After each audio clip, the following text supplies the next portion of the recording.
한스의 룻기 7번째까지 왔습니다.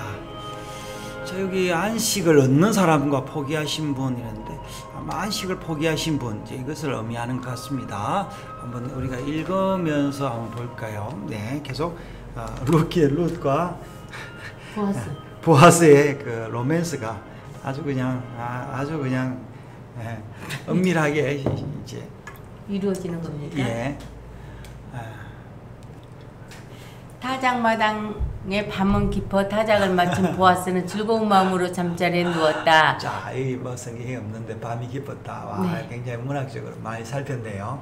그 밤에 룻은 자신의 안식할 곳을 구해 주려는 그녀의 시모 나오미의 지시에 따라 보아스의 발치 이불을 들고 그와 함께 누웠다. 자, 이거요, 안식도요, 아무나한테 주어지는 게 아니에요. 용기가 있어야 되는 거예요. 이거 가라 한다고 갑니까? 어머니 무서워요 하면서 못 갈 수도 있잖아요. 밤중에 보아스는 일어나 그의 발치에 누워있는 여인을 발견하고 깜짝 놀랐다. 자, 너는 누구냐? 너는 누구냐라고 묻는 보아스의 질문에 룻은 나는 당신의 여종이오니 당신의 옷자락을 펴서 당신의 여종을 덮으소서 당신은 기억 물을 자가 됨이니다 라고 대답을 했다. 이는 사람이 감정에 호소하는 것이 아니라 오직 하나님의 은혜와 언약을 따른 믿음의 선포였다. 안식을 얻기 위한 전쟁이나 안식을 지키기 위한 전쟁은 철저하게 하나님의 언약을 따라 나가야 하고 이 전쟁은 하나님께서 그의 언약을 위해 성도의 용사로서 앞서 나가 싸우실 것이다. 사실 이제 안식을 위할 것을 구한다 했는데 옛날에는 자식이 없으면 안식이 없었어요. 그리고 또 이 안식은 또 뭡니까? 하나님이 자기 백성한테 준 안식인데, 자, 여기 보면은 그 지시를 따라서 간 룻의 그 대담함이 이제 보이는 거죠. 그래서 벌써 그 모압에서 올 때부터 그 대단한 용기 아니었겠어요? 네. 길이 여기밖에 없으니까. 뭐 그 길이 여기밖에 왜 없어? 거기도 길인데 오르반 아니 가는. 이제 어머니를 따라온 것은 여기서 이렇게 할 수밖에 없는 길이 여기밖에 없잖아요. 자, 이제 우리도 룻처럼 딱 와야 될 사람이 있는데. 자. 하나님의 대리자인 보아스는 안식을 구하는 현숙한 여인 룻의 청혼에 친히 자신이 청혼의 모든 일을 다 행하겠다고 신실함으로 응답하였다. 그러나 본인보다 더 가까운 기업 물을 자가 있기 때문에 먼저 그의 의향을 물어보고 그가 기뻐하지 않으면 자신이 반드시 기업 물을 책임을 하겠노라고 맹세하였다. 더 가까운 기업 물을 자에 관한 이야기는 다음 주간에 하기로 하자. 그리고는 새벽까지 누워있다가 사람들이 알아보기 전에 돌아가라고 했다. 이는 보아스의 세심한 배려였다. 기업 물으는 일도 이성간의 의심의 소문이 생기면 문제가 발생하기 때문이다. 지금 안식을 구하려고 한 사람은 타작마당에서 또 한 사람은 그 배후에서 밤을 밝힌 두 여인은 안식의 주인이신 그분 앞에 서서 그의 안식을 깨우고 있는 것이다. 타작마당에 그분이 일어나셔야 룻과 나오미의 문제가 근본적으로 해결되는 것이기 때문이다. 보아스의 맹세는 천건같이 무거울지라도 보아스는 룻에게 또 다른 계시적인 확증을 보여주고 있다. 그것은 보아스가 룻을 돌려보내면서 보리를 6번 되어 시어머니 나오미에게 보여주라는 것이었다. 자, 6번이 뭐예요? 6번. 미완성이죠.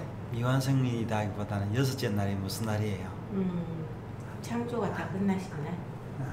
7째 날이 안식. 아니, 안식이니까 그렇죠. 이제 그런 의미겠죠. 아니, 미완성인 거죠. 네. 룻은 보아스의 말대로 집으로 돌아와 된 일들을 시어머니에게 자세히 말씀드리면서 보아스가 보낸 보리 6번 된 것을 보여드리며 그분이 빈손으로 내 시어미에게 가지 말라고 하더이다 라고 전했다. 이 말을 들은 나오미는 룻에게 내 딸아 이 사건이 어떻게 될지 알기까지 앉아있으라. 그 사람이 오늘 이 일을 성취하기까지 쉬지 아니하리라 라는 의미 있는 말을 자, 했다. 이 벌써 보아스가 이 말은 뭡니까? 내 시어머니에게 빈손으로 가지 마라. 이게 자기 그 나오미에게도 뭔가 이제 메시지를 주려고 하는 그런 의미인 것 같아요. 타작마당 사건을 잘 이해하려면 이스라엘의 혼인 전통에 대한 상식이 필요하다. 전통적으로 혼인하려고 하는 양 가정은 보통 3종류의 선물을 교환했다. 신랑의 아버지가 신부의 아버지에게, 신부의 아버지가 신부에게, 신랑이 신부에게 이런 선물이 교환되므로 결혼에 합의했음을 나타낸다.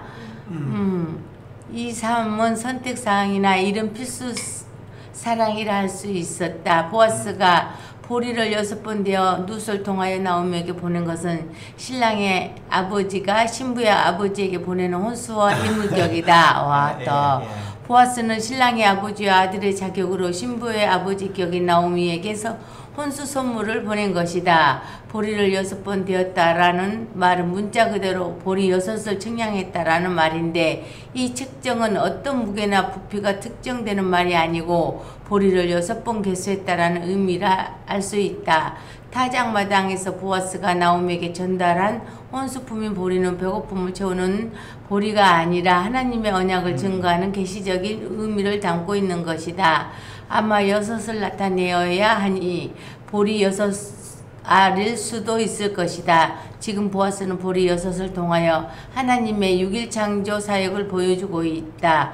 6이 지나야 7 안식일이 오기 때문이다. 보아스는 나오미에게 6의 보리 같은 쓴 인생이 끝나고 이제 하늘의 안식이 준비되고 있음을 전하고 있는 것이다.